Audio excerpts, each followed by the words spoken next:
Hey everyone, welcome back to my channel. I have some news for you. At the publishing of this video, it's gonna be my birthday. I turned 29 years old. The topic of this video today is going to be why I started a podcast. It's gonna be another short video.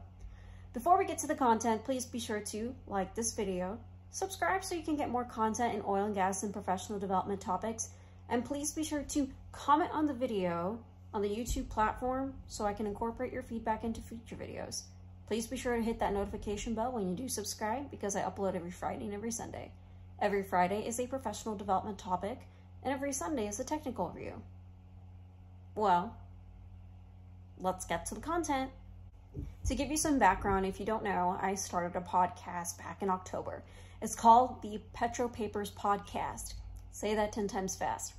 I usually have that as the beginning header whenever I do introduce my podcast before interviewing somebody.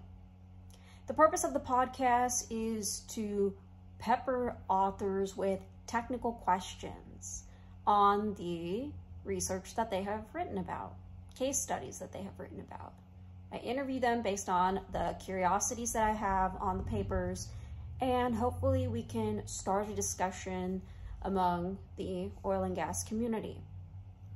Now you might be wondering, why in the world did you start this podcast? Don't you have a lot of other things on your plate? The truth is, I'm very passionate about technical work. I'm very passionate about discussing technical work too. I try to keep a habit on reading at least one technical paper a week. That way I'm able to document the questions that I have and then eventually ask those authors those questions. But I started thinking about it for a little bit, and I thought that maybe others have the same thoughts as I do, the same questions as I do, and I can reach out to these authors anytime that I want. So might as well record my questions and record the interview so we can have an interesting technical conversation.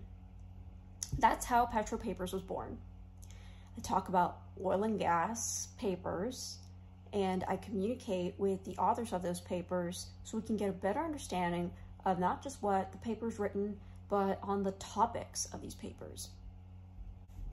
Another question you might be asking is, Yoshi, what kind of topics do you even discuss in PetroPapers? Economics? Reservoir engineering? Completions engineering? Do you even talk about drilling engineering? The truth is, I will talk about anything that I'm very comfortable with, which is in relation to reservoir, completions, and production engineering. However, that does defeat the purpose if I'm going to be discussing something that I'm only comfortable with. This was another reason as to why I started PetroPapers, so I can get out of my comfort zone on technical topics that are so hard for me to comprehend that I have to communicate with the authors to help me break down these topics. And I also thought, well, there's other people out there that might be very overwhelmed by some of the technical content that is out there. Why don't we have a podcast to show that I'm not the only one, or they're not the only one feeling confused about some of the topics or some of the work that's being published?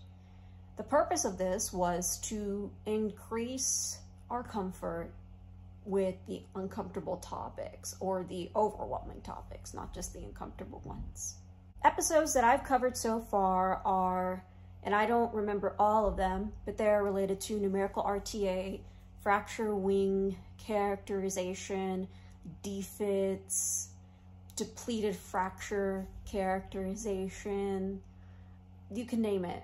So far, the topics that I have discussed to date have been over reservoir and completions engineering. I do hope to improve or increase the scope of PetroPapers, as long as we're talking about the oil and gas industry. Papers that I am currently scoping for are ESG, some drilling engineering, and some production engineering, particularly in artificial lift. So if you have any papers that you want for me to read and ask authors the questions over, comment on the YouTube platform or DM me. Feel free to reach out to me and let me know if you have any questions about how to start a podcast, because For me, it was just a simple Google search and buying some equipment. And that's a wrap, everyone. That is the reason as to why I started PetroPapers, if you're very curious, and as if I need more things on my plate.